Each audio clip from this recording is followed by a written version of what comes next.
Open your phone for a moment. Scroll slowly through your camera roll.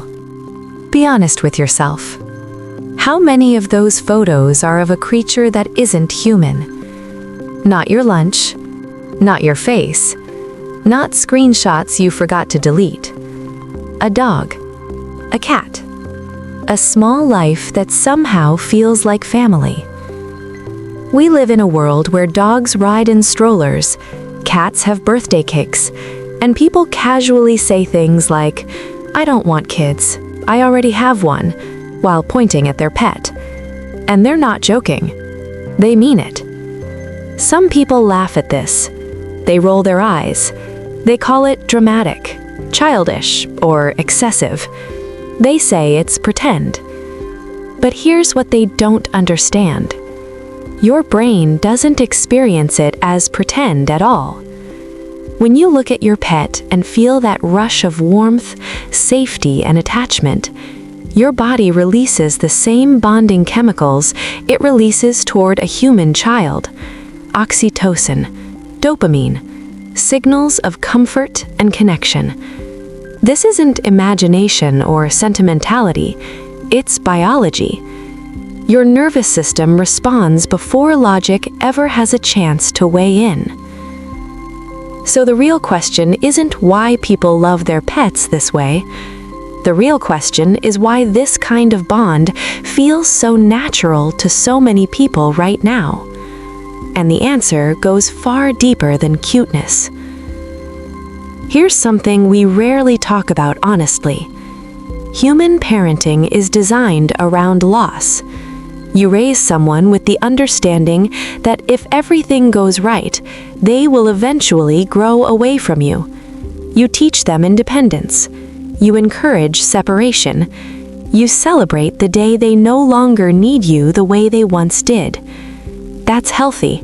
That's necessary. And it hurts. A pet is different. A pet never outgrows you.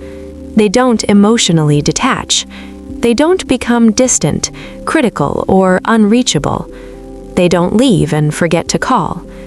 They stay emotionally young for their entire lives. They always need you. They always want you. They always come back. For people who feel safest when they are needed, this matters deeply. For people who have experienced abandonment, emotional neglect, or inconsistency in relationships, it matters even more. A pet offers a bond that doesn't evolve into distance.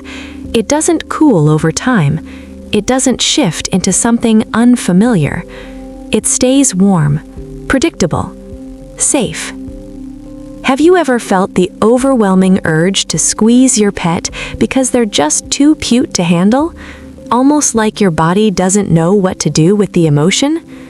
That reaction exists because humans are biologically wired to protect babies.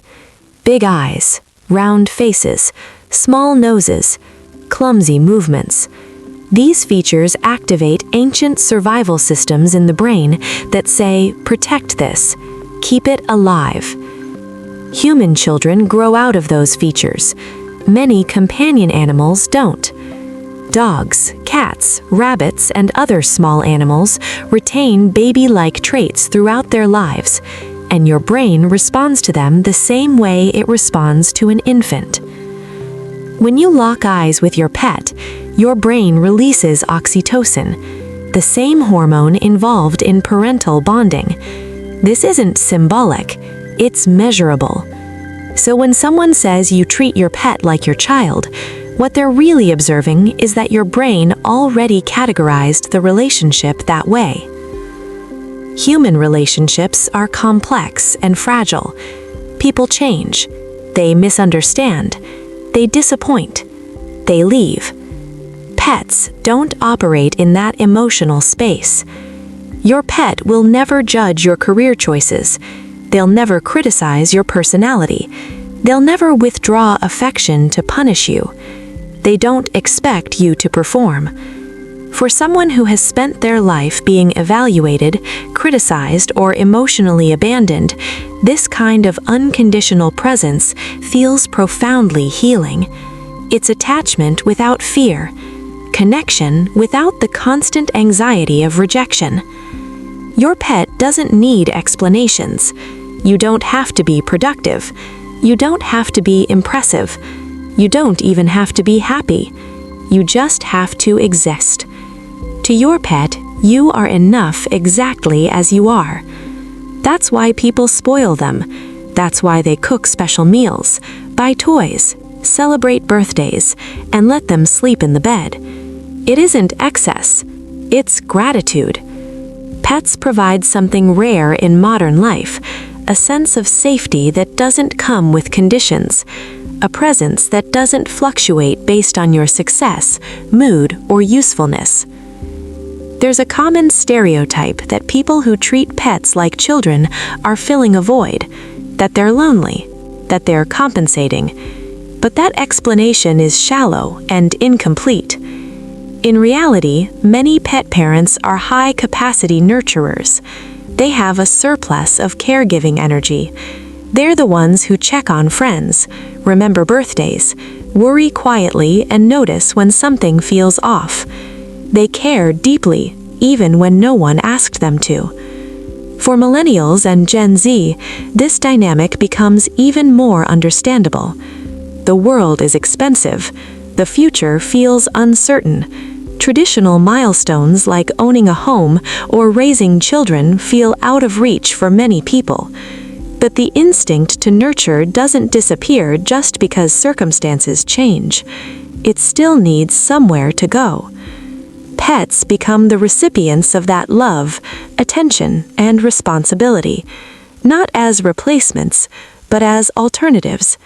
They allow people to experience family without the crushing financial stress or total loss of autonomy that modern parenthood often demands. It's not avoidance, it's adaptation. There's another layer to this bond that people don't always like to talk about: control. Raising a human is unpredictable. You can do everything right and still watch things fall apart. Children make their own choices. They grow in directions you can't guide. With pets, care feels manageable. You choose what they eat. You control their environment. You decide their routines. For someone whose life feels chaotic or unstable, caring for a pet creates order. A small world where love behaves logically, where effort reliably leads to well-being. That sense of control isn't unhealthy, it's grounding. It provides proof that you can keep something safe, happy, and alive in a world that often feels overwhelming. Not everyone loves their pet for the same reason. Some people are protectors, hyper-aware, vigilant, constantly scanning for danger. When their pet is safe, their nervous system finally relaxes. Others are deep bonders. They talk to their pets, confide in them, prefer their presence over surface-level interaction. They value authenticity and quiet connection over surface-level interaction. And some are healers. They rescued an animal that was scared, sick, or broken, and in the process of restoring that animal, they restored parts of themselves. Each act of care becomes proof that gentleness still exists. Often, when people treat pets like children, they're unconsciously rewriting their own past. The way you speak to your pet, softly, patiently, encouragingly, may not be how you were spoken to growing up. So you learn to give what you didn't receive. Every reassurance you offer them, you offer yourself. Every time you protect them, you prove that you are capable of being the caregiver you once needed. That's why losing a pet hurts so deeply. Your brain doesn't process it as just an animal. It loses routine, connection, comfort, a presence that structured your days and anchored your emotions.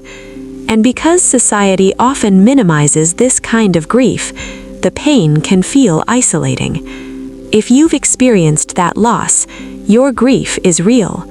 You didn't lose a pet, you lost family. We're living in a time where the definition of family is expanding. It's no longer limited to blood or species. It's defined by connection, consistency, and care. If you treat your pet like your child, you're not strange or immature. You're emotionally aware. You understand that love isn't confined to biology. So go ahead, buy the sweater, use the baby voice, celebrate their birthday. In a world that can feel cold, unstable, and exhausting, loving deeply is never something to apologize for. Because family isn't always about blood. Sometimes it's about who waits for you at the door every single day, just happy that you came home.